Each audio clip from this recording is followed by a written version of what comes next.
Farmers say the last season, a bag of maize sold for 55,000 to 60,000 naira, while fertilizer cost between 80 and 100,000 naira per bag. Today, a bag of maize fetches just 20 to 23,000 naira, while input costs have remained high. Stakeholders warn that if this imbalance continues, thousands of farmers may abandon farming altogether, which could reduce food production and spark hunger in the coming years.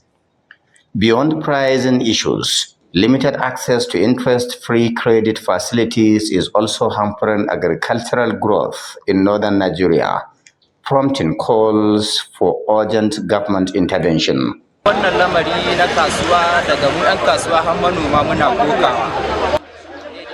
the moment, many farmers are selling their produce at a loss. In fact, the income doesn't even cover labor costs, let alone fertilizers and other inputs. We are not against falling prices, but there must be a balance between input costs and food prices. The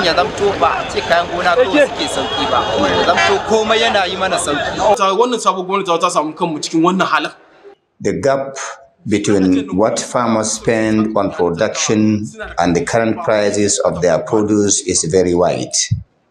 In simple terms, we are selling at a loss. The government must intervene immediately, or the future of agriculture in Nigeria is at risk.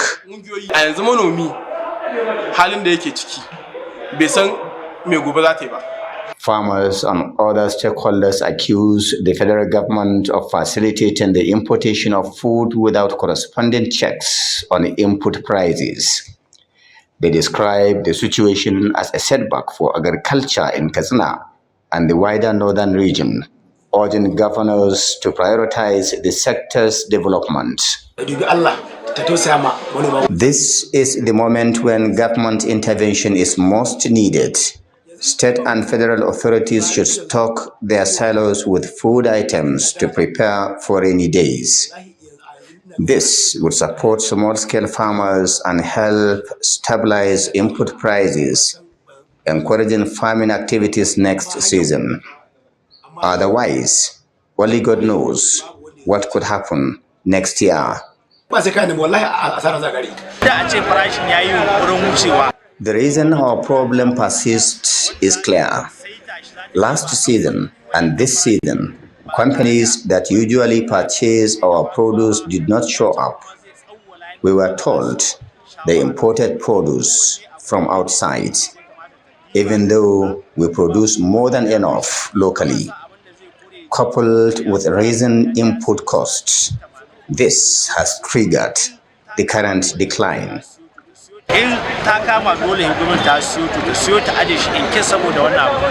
Experts warn that ongoing insecurity coupled with neglect of agriculture is dragging the region to its knees, putting food security at risk.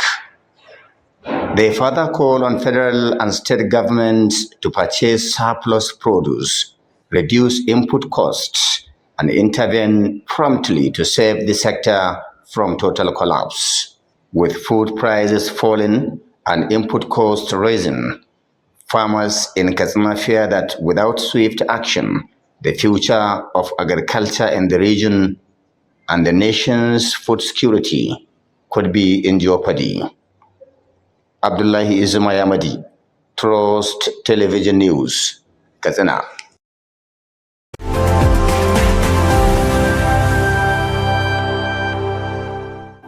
Indeed, a very interesting report there from Abdullahi Yamadi in Katsina State, with farmers raising concern about the neglect from the side of government, and many of them are warned, more like issue a warning that if that continues, food production is going to decline. They raise a lot of issues, input cost, of course, insecurity, which is affecting the production, food production, and of course, causing food insecurity all across the country. Katsina State, and particularly northern Nigeria, is more like the food basket of Nigeria. Whatever happened to those region has a more like a spiral effect on every other part of the country. So it is important that the concerns raised by farmers in this part of the country is addressed to ensure that we have increased food production instead of the decline that farmers have warned, so that going forward, we'll be able to achieve food sufficiency and consume what we produce instead of focusing on import, as the case may be. Quite interesting report there, but let's get some perspective into that report. I'm being joined now in the studio by Alhaji Kabir Ibrahim. He's the president of Nigeria Agribusiness Group. He joins me right here in the studio. Is it right to say a former president of AFAN? Yeah. All right. Glad to have you on Business Daily. Thank you very much for having me. All right. You listened to that report. You saw farmer raising very interesting concerns there that the federal government, not at just the federal level, at the federal level, governments at all level need to address. What is your reaction to those concerns raised by farmers? Well, this is almost cliche now. For the last several months, everybody is happy that food prices, have come down, but there is a drawback because the people producing are not happy. And then if you don't have continuity in production, there will come a time when you will experience scarcity. And then inflation will come up again. So it is imperative that this talk is happening now, as we are just beginning the 2026 year. And then since Nigeria's agriculture is predominantly rain-fed, we need to take action to minimize the lethargy that will happen with the farmers. Otherwise, we will get into a very dire situation. There could be more difficult days ahead, and government certainly cannot continue to import because invariably, I think every nation in the world today is experiencing similar situations. So I will advise that agriculture should not just be left to the central government. In fact, agriculture is a rural vocation. The local government areas and the states play more important roles in productivity enhancement because the federal government does not have sufficient funds to give to all the farmers in this country.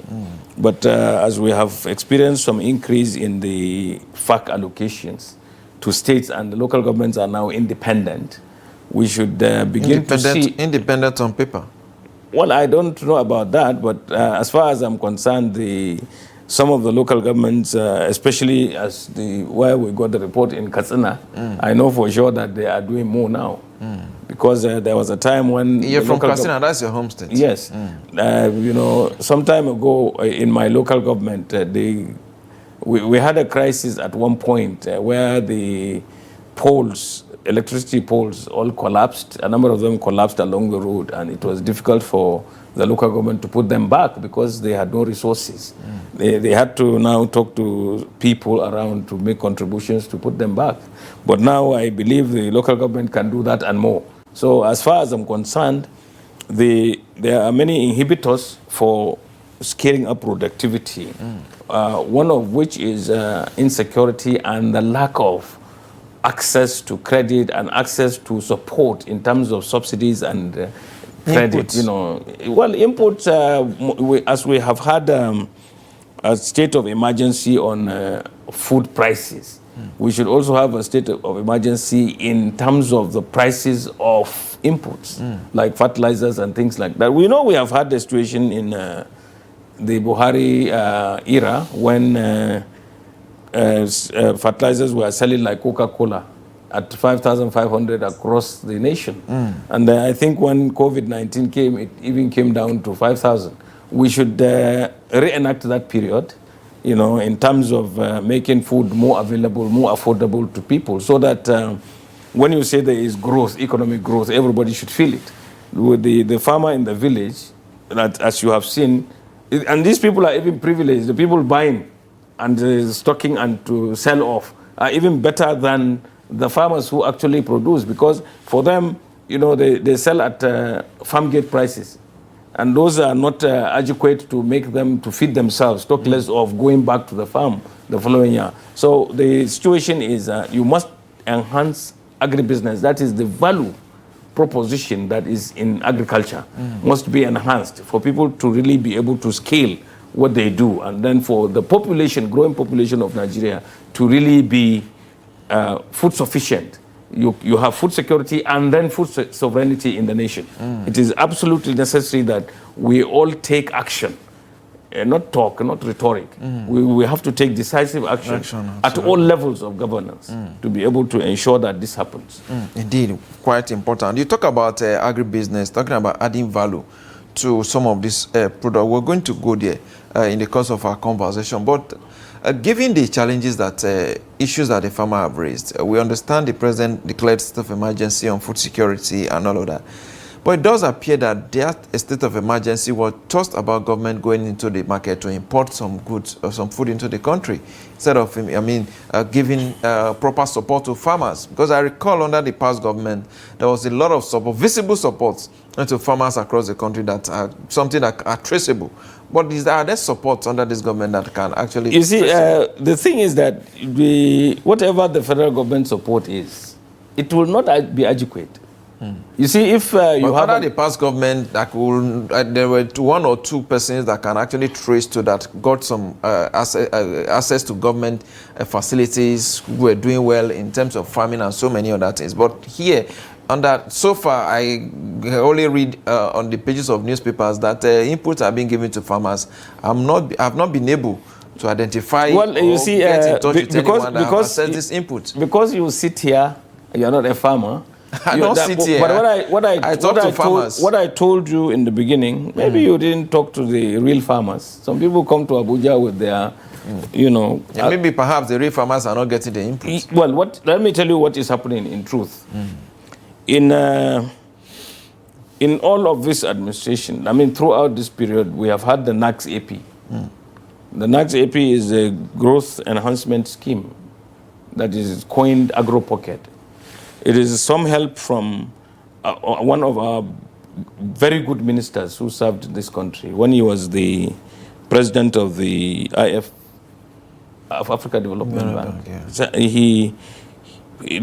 So Nigeria got some loan, and that certain competencies were addressed, and a number of farmers got this relief, and it's still ongoing. In fact, another tranche of it is coming, and JICA is even saying they want to model the NAX AP.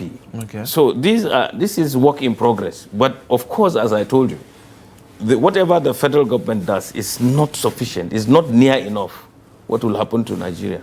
And then in some of the commodities that we're even looking at, we must be mindful of the fact that what you think is staple in the northwest, for instance, of Nigeria is not necessarily staple in the south-south or in the southwest or southeast. So you must take good care to look at those competencies and then support farmers in those competencies and make sure that you get a good value proposition. Because there is not a single farmer that will produce everything that he or she wants. They must produce something to leverage on to get others that they do not have. When you do that, you have food security across board, and then people will be happier. But the most important issue now is, even whereupon you source your own funds and you produce, and then you are not able to break even, it will be difficult for you to go back on it. So what we should address now is the enabling environment to make a farmer look forward to going back to the farm the following year, or even doing it all year round. I think that is the point, Alaji. The enabling environment to make farmer want to go back to the farm the following year, which is very important. But a situation whereby a farmer invested so much on his farm only for him to, during harvest, and of course, by the time he's done with harvest, taking his product to the market, he's selling them at a loss. What kind of motivation will he have to go back to the farm the next year? Very little motivation. And that is why we have proffered many solutions, and the government, I think, is listening. What we had been talking about is to really incentivize farmers to be able to produce optimally and sustainably, you need to resuscitate what used to be the guaranteed minimum price.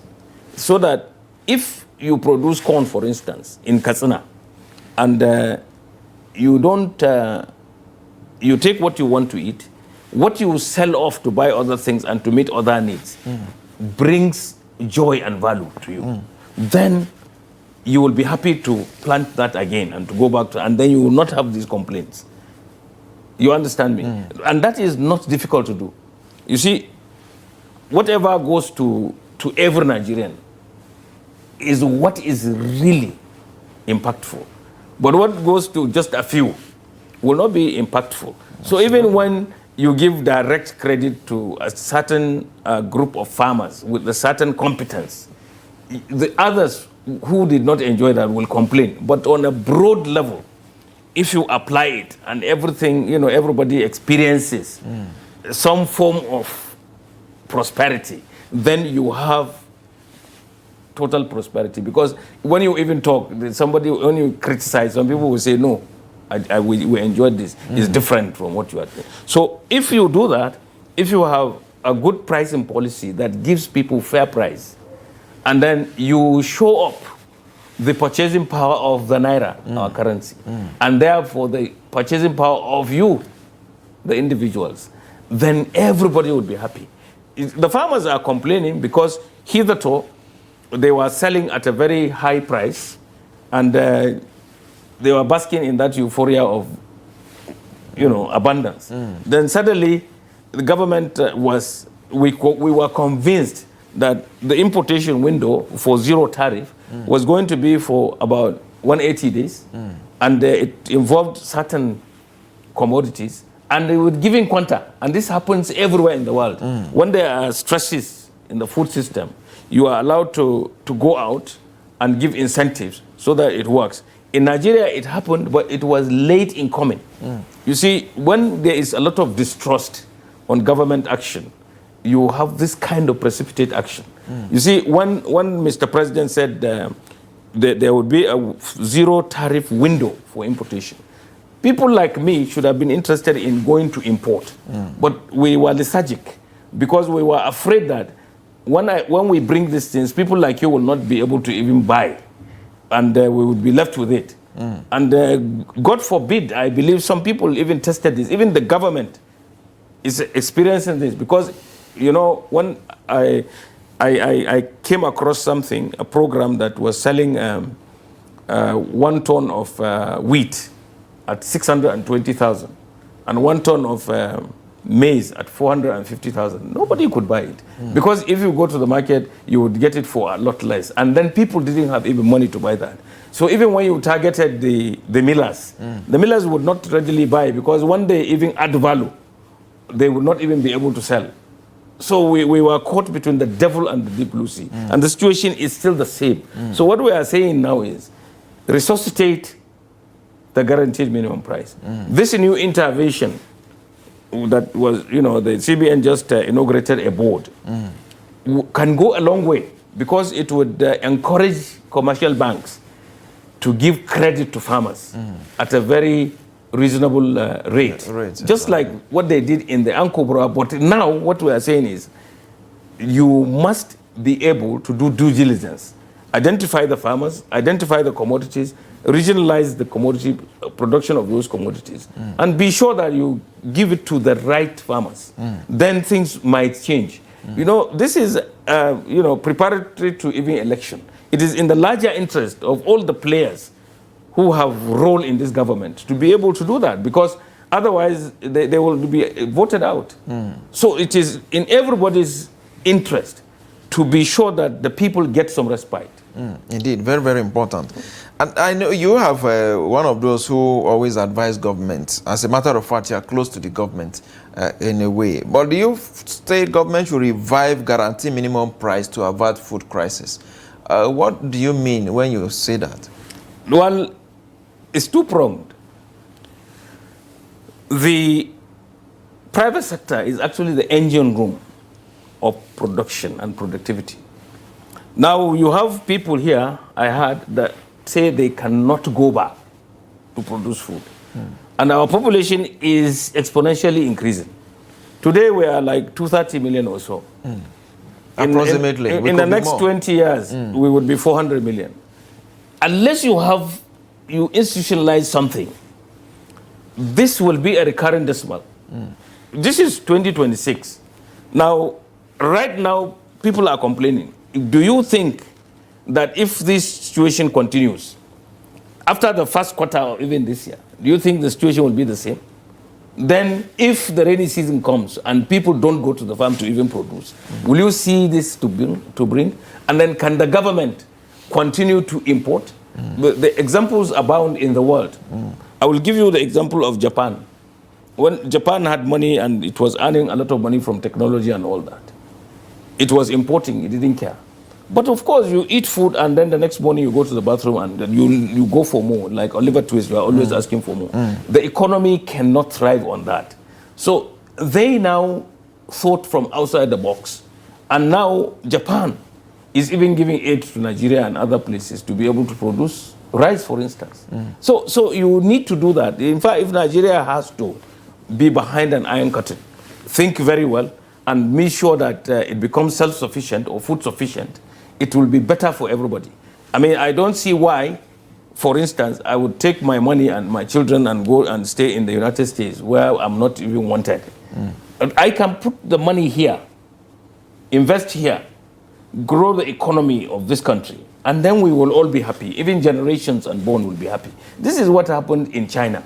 For many years, we looked at China as an underdeveloped country. Today, where are we? Everybody is looking at China. In fact, even the United States is really apprehensive of doing what China does not like. So sometimes you need to think and change your mindset to be able to really achieve what is impactful to your people. So my advice is still that Nigeria has all it takes to be food sufficient and to have food sovereignty. And Nigeria's food sufficiency and food sovereignty is all Africa's. Because whatever you do, Nigeria plays a very, very important role in Africa. We have a lot of population, a very large population. We have big cultivable and arable land. Then we have the bonus of oil and other mineral resources. So we should really work assiduously to make our economy grow, because that growth will impact the neighboring countries of Africa. And Africa as a whole is where the world look, I mean, every day. When I attended the Global Food Security in 2016 in Ithaca, the conclusion is that we must look towards Africa for food security, because that is where the land is still virgin. You can even see in Nigeria, we are hardly using 40% of what we have. So, but that is indeed, which is very, very important. That brought me to the issue of Kampala Declaration. Of course, we've had Maputo Declaration. I think after Maputo, we've had another one. And now we're having a Kampala Declaration as well, talking about Africa Growth and Opportunity Act. Looking at all of this declaration, it doesn't seem to have worked, if you agree with me. I know in your New Year message, you were urging the federal government to implement the Maputo Declaration, which effectively started on the 1st of January this year until 2035. How do we ensure that we get all of these things right? I mean, our budgetary for agriculture is still way below, the target, required of us. How do we get this thing right? You see, all it takes is this. You need to have transparency, and you need to walk your talk. The Kampala Declaration ceremoniously was launched and agreed to start from 1st January this year. And even to herald that, we've had many, many decisions, and we listen to policies. We even listen to DUNO and development partners, and they even have a program. They call it hand in hand. That is, look at certain commodities, look at certain regions, just like I've said, optimize the productivity of that, pool resources from government, from the private sector, from development partners, and let these coalesce to produce what is good for Nigeria and for all the countries in Africa. As I told you, as God would have, I didn't know you were going to ask me, the economy of Africa should be looked upon just like Europe looks at its economy. We must be our brothers and sisters keeper. Absolutely. I was privileged to attend the Kikao discussions in Nairobi, Kenya, some time ago.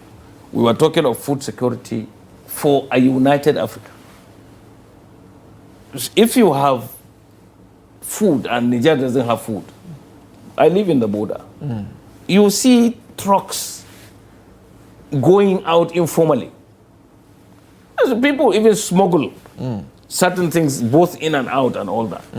But when you have sufficiency that permeates all these countries, you will be better off.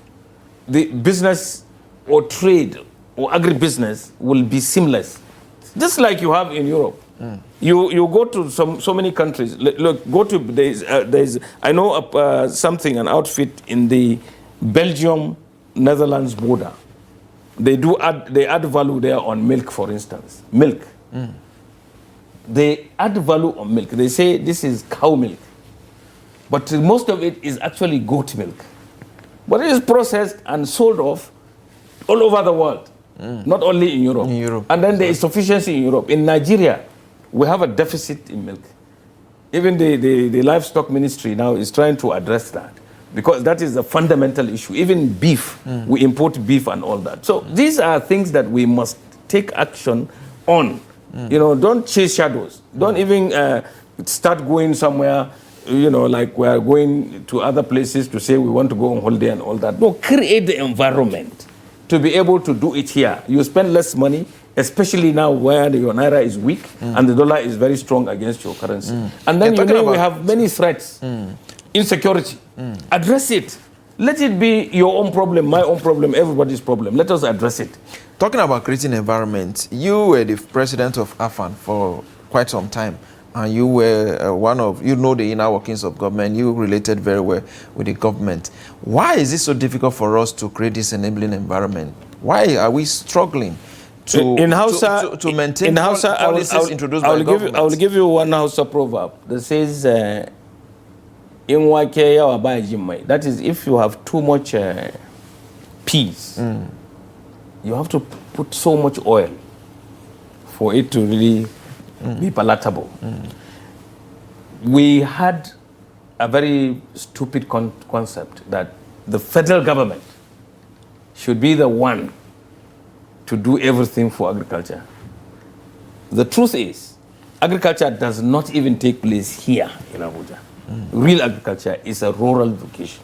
Absolutely. So all the states and the local governments should coalesce. And that is why you have the Council on Agriculture every year. Everybody is sensitized as to what their responsibilities are. Let us all tell our people, our leaders at all levels, that look, the first thing you need to do is to deploy sufficient resources into agriculture. Because, you know, even when I was going to school, agriculture was the backbone of Nigeria's economy. Before the commercialization of oil, it was agriculture that was saying. You can now say that yes, our population has increased and all that. But all those things that we even used to add value to agriculture, they have all gone bad. There are no textiles, working textiles in Kaduna, for instance, where, you know, we had a lot of cotton. Kaduna State, as you see, was #1 in cotton production.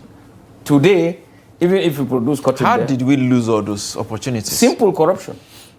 Corruption and lack of focus. We missed it when we thought that we would live in a mansion amongst people who live in construct houses and all that and expect to sleep well. This is how we developed this insecurity that we have all over. It is really, I agree, really propelled by poverty. Because if once you have something to do, can anybody use you as a cannon fodder or anything to cause harm or anything to other people? You are too busy. In fact, if you go to central London now, the mayor of London will carry his briefcase and move around on his bicycle.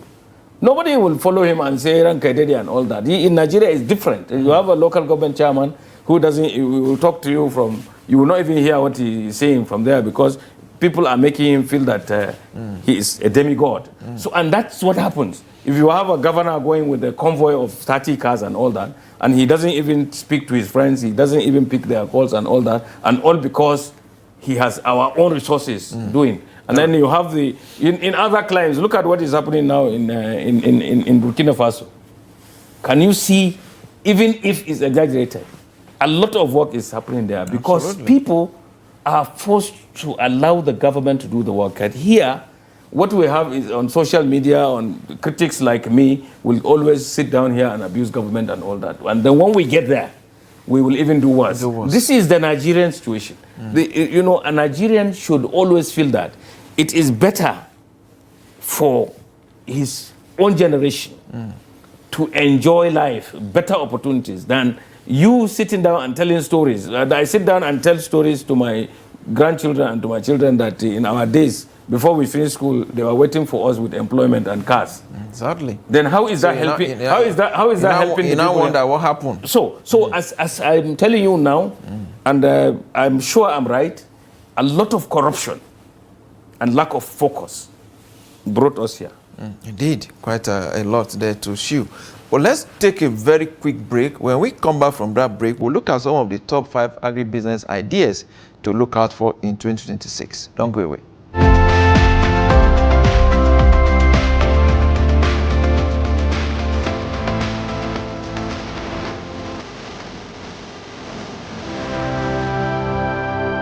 Influences that have shaped the nation's identity.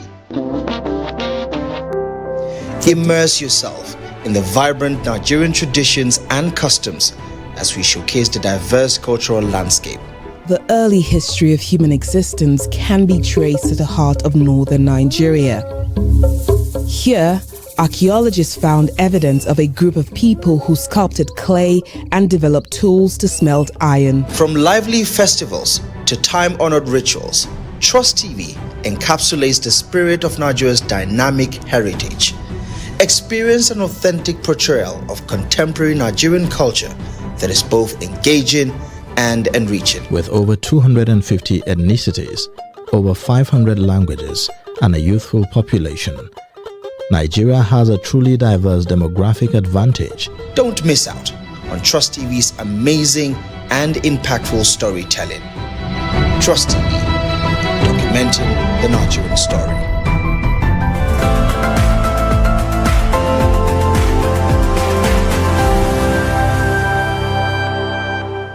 Glad to have you back. It's the Business Daily right here on Trust Television. Before we go, let's look at some of the top 5 agribusiness ideas that look out for. How do we add value to some of these crops that we have in the country? Let's look at palm oil business, for example. You are the you are the president of Agribusiness Group. Of course, these are very important products that we have in Nigeria. We export a lot of them. We see countries like Malaysia earning so much from palm oil, so much foreign exchange from palm oil. How do we add value to this product so that we can earn foreign exchange instead of just consuming them afresh the way we are doing right now?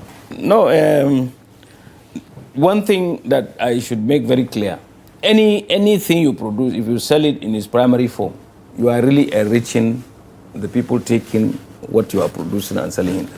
Value addition simply means looking at all the possible areas to which you can apply a certain product. If you take the palm oil you are talking about, some derivatives from palm oil can also be used as aviation fuel. Of course, the food also is important because in Nigeria you have an envisaged population of 400 million.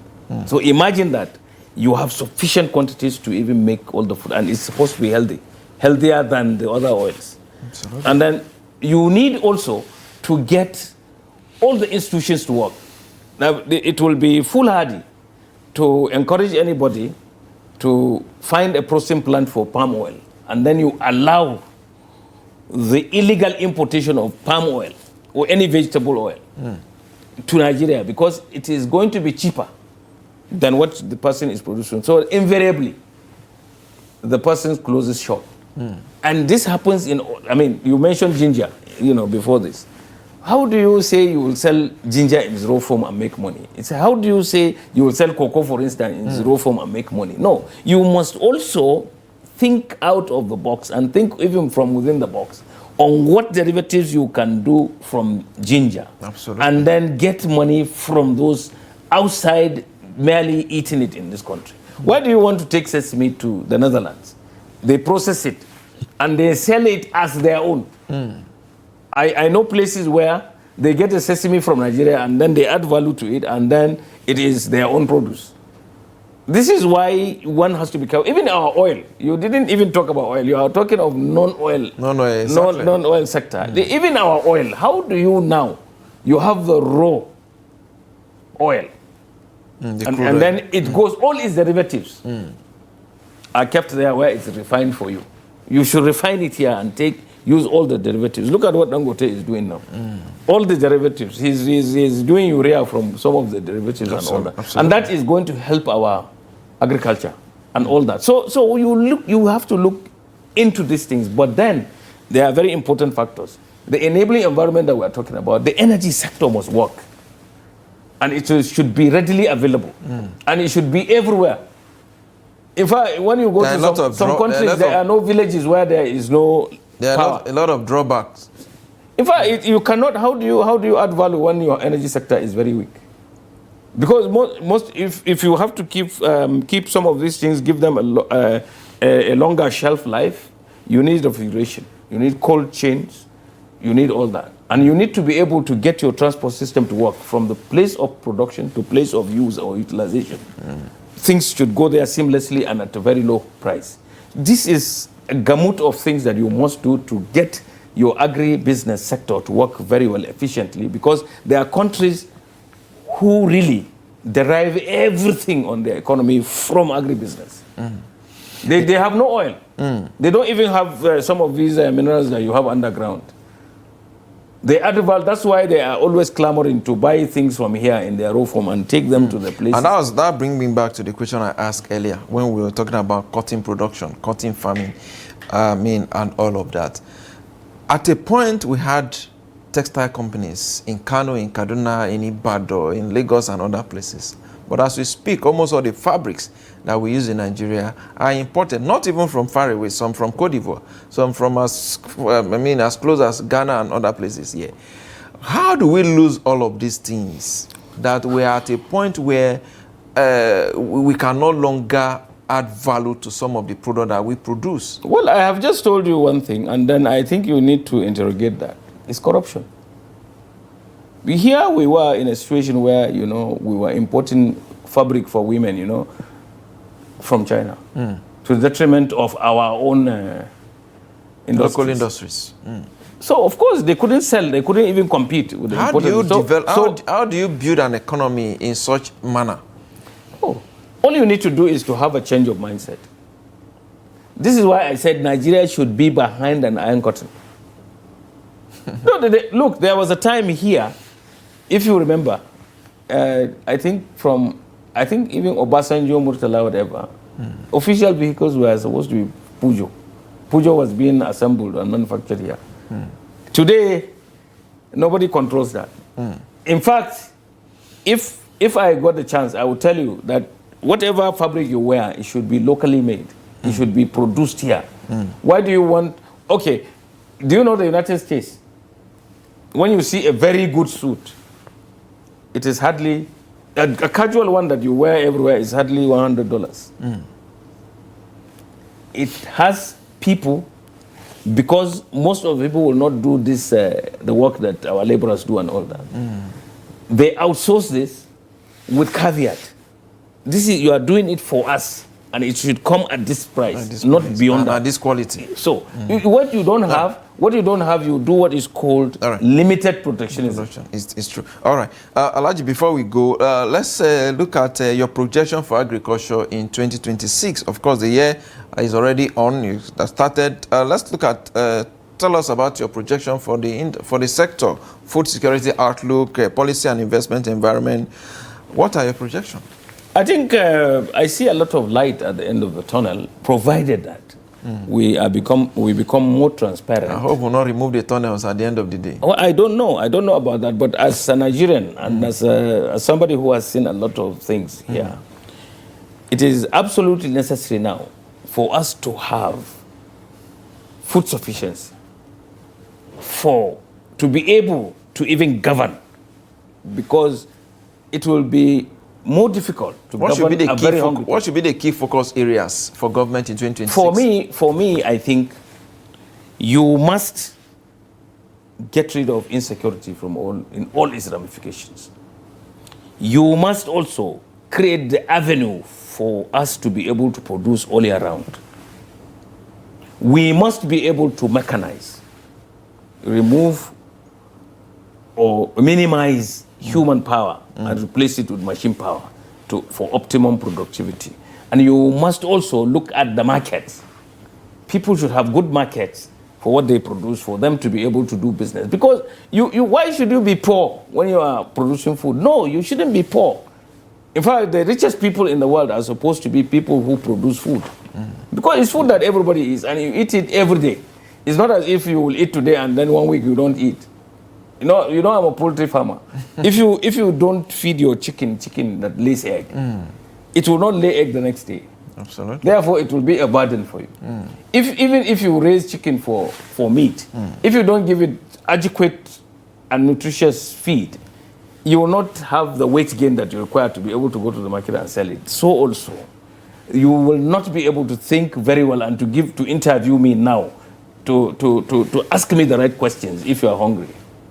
So food is sine qua non to life. And Nigeria's economy can only grow when there is food sufficiency. And then ultimately you have food sovereignty.